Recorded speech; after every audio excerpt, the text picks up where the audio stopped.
السلام عليكم، يا رب تكونوا بخير. هتكلم النهارده عن مجموعه تمارين من اهم تمارين سرعه الركلات. قبل ما نبدا حابب اشرح معلومه صغيره. مجموعه التمارين دي مجموعه عامه ومش خاصه، بمعنى اصح اي مجموعه تمارين عامه بتنفعني في اكتر من رياضه. كمثال ان احنا دلوقتي هنتمرن مجموعه تمارين سرعه الركلات، ممكن تنفعنا في الكيك بوكسنج، في الكونغ فو، في المواي تاي، في اي رياضه فيها ركلات. حتى لو هنلعب مثلا كره قدم ما فيهاش اي ركلات، بس هتسرع رجلك في التمارين او في الرياضه بمعنى اصح. تمام، ده الجزء البدني. عندنا على الجانب التاني حاجه اسمها الجزء المهاري. الجزء المهاري ده بيكون خاص برياضه معينه. كمثال ان انا دلوقتي بلعب بدني، ممكن الجزء البدني ده ينفعني في اكتر من رياضه زي ما احنا اتكلمنا، ولكن الجزء المهاري بيكون خاص برياضه واحده بس. يعني مثلا لو انا هتمرن كيك بوكسنج، فالمهاره الكيك بوكسنج تختلف عن مهاره الكونغ فو، تختلف عن مهاره الماي تاي. كل رياضه ليها مهاره مختلفه. ممكن ان شاء الله قريب نتكلم عن مجموعه المهارات المختلفه لكل رياضه، على اساس نكون عارفين كل رياضه والمهاره بتاعتها ايه. ولكن حاليا هنتكلم عن الجزء البدني بس، ازاي ان انا بتمرن الجزء البدني على اساس ان هو ممكن ينفعنا في اكتر من رياضه في وقت واحد، لو انت لسه ما قررتش هتلعب ايه، او لو انت بتتمرن لنفسك وعايز ترفع مستوى التمرين البدني بالنسبه لك. اتمنى تكون الفكره وصلت، ولو حد عنده اي استفسار يا ريت يبعت لي.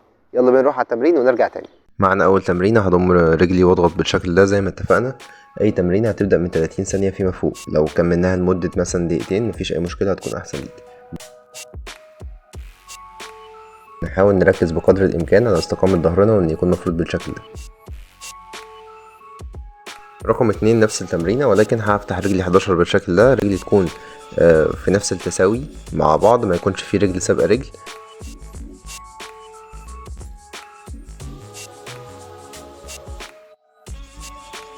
تالت تمرينة نفس الفكرة، احاول بس اخلي كوعي يلمس الارض بقدر الامكان، واحاول اضغط بشكل قوي جدا.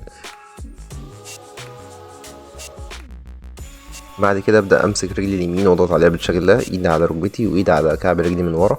كل رجل من 30 ثانيه دقيقه مفيش مشكله. حاول تكتر وقت بقدر الامكان عشان الستريتش يفرق معاك جامد جدا ان شاء الله. هتضغط على رجلك اليمين، بعد كده هتضغط على رجلك الشمال بنفس الشكل. بعد كده هتضغط تاني في النص، ممكن تضغط 30 ثانيه كفايه. تمام، هتمسك كعب رجلك او تضغط بكوعك في الارض. بعد كده تفك رجلك بالشكل ده، تحاول تفك رجلك بس كويس لغايه لما تحس ان مفصل رجلك نفسه في مرحله ارتخاء. بعد كده تحاول تجري مكانك حوالي 15 ثانيه او 20 ثانيه.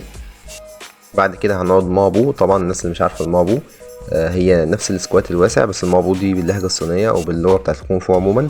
وانت قاعد مابو بتبدا تحرك ستريتش يمين وشمال، تحاول بقدر الامكان توسع المسافه بتاعت رجلك عشان تحمل على مفصل الحوض، ما تحملش على العضلات الاماميه لرجلك.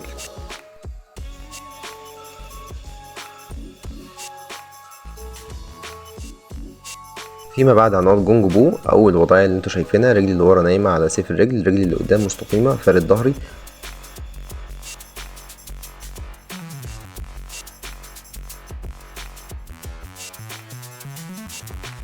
بعد كده ارجع افك رجلي تاني واجري مكاني تاني برضو. حاول تعملها مثلا 30 ثانيه 40 ثانيه في الحدود دي. بعد كده نحاول ان احنا نشغل المفصل بشكل اقوى، ان احنا هنجري بالجنب يمين وشمال. تحاول تجري على الاقل 3 مجاميع، من 3 ل5 مجاميع، تجري مساحه كويسه، او تجري فيما لا يقل عن 30 ثانيه رايح و30 ثانيه جاي.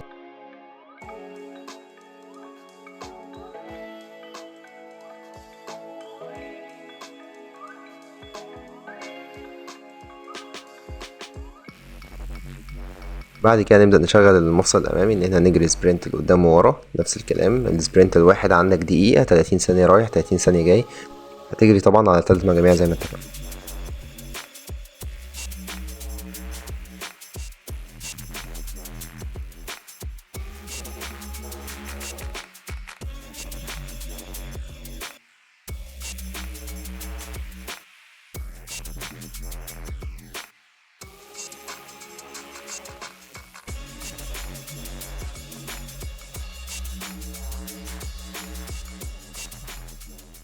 دي اهم مجموعه لسرعه الركلات زي ما اتفقنا. دي مجموعه عامه مش مجموعه خاصه، يعني ممكن تنفعنا لاي رياضه مش لرياضه معينه. اتمنى تكون الحلقه مصدر افاده ليكم، وان شاء الله قريب هنتكلم عن جزء التمرين المهاري او الخاص برياضات معينه زي الكيك بوكسنج الجزء المهاري الخاص بيها، الكونغ فو الجزء المهاري الخاص بيه، وهكذا. اننا نتكلم عن كل رياضه والمهاره الخاصه بيها.